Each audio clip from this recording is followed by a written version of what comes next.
Hi, I'm Derek Murray. I race with Murray Racing. We run the 1917 Can-Am Maverick, and we run that in Best in the Desert. We started out the 2013 season with a lot of high expectations, but we knew we had a lot on our platform this year. We were going to be fielding a new platform, being the Can-Am Maverick. The platform is just very robust. It's built strong. It's reliable. I mean, that's one thing. We go into every race knowing, unless we make a mistake, that car is going to be at the finish line, So I mean, we're confident on the product. It's nimble, it's fast. I mean, we're lucky to be driving a solid platform.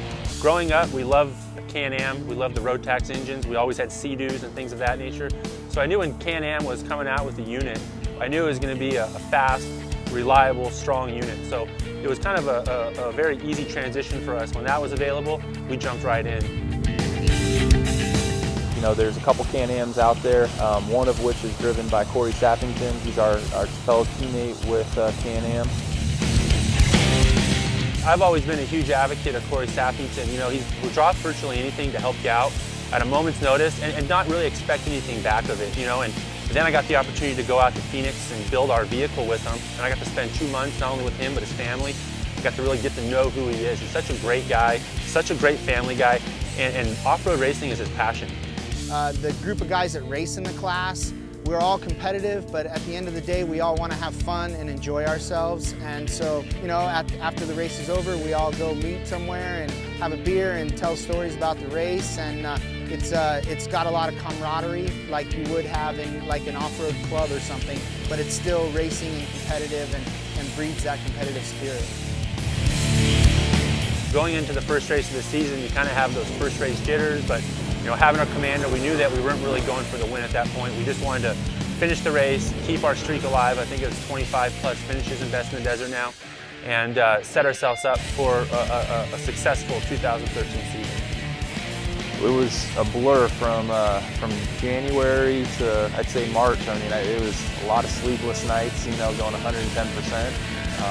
Got the car pretty darn close. We took it out to the Mint for the first real race where we thought we were ready. We came out of the box strong. We, by half the first lap in, we were running in the lead. We passed some of the top cars for the first time with some good speed, and we were like, all right, the season's rocking. It was medium. Looking back, every one of those points counts. There's a couple minor little glitches, new car, but still managed to pull another podium at the Mint. So yeah, Vegas to Reno, we went in. Like every year, it's one of those races you just got to finish. A double points race, middle of the season, kind of a make or break on your whole year, So we had a lot of pressure riding on us going into that race. A lot of guys go out and go for broke in the beginning, and you'll find yourself on the side of the road 100 miles in. And ultimately, that race isn't won in the first 100 miles. It's won between like 400 miles and that 500 and something miles at the end. So to show that the Can-Am can not only go 550 miles, but to go at it at a competitive nature and win was huge for us and Can-Am. Not only to get them to the end, but they put us on the podium, at the #1 spot.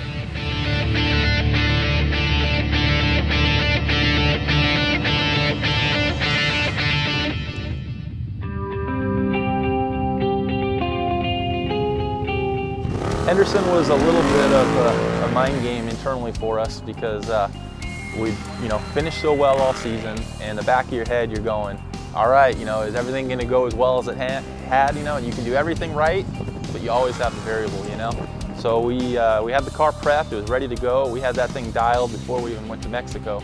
So I mean, that car was ready to race. We knew it was able to win.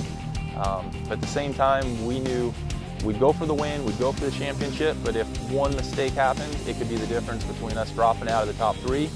And we fought tooth and nail. Had one small minor issue that just kind of kept us from getting our full top speed potential.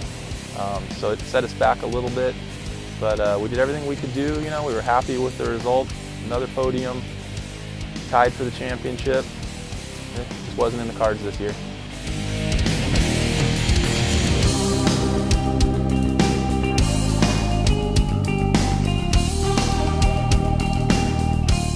If I were to have to sum it up very quickly, I would say we've learned a lot, and we're ready for next year. And, like I said, we've thrown out a lot of new vehicles on the track over the last 2 years. We've learned a lot, and with everything that we've learned, we're able to build that much better of a vehicle. So You know, I think 2014 should be promising. I do guarantee that we will be there up on top. We're glad we can be on a team who's moving up, and things keep going this way. You know, we got a third, a second, only one other place to go now. Time for number one, baby.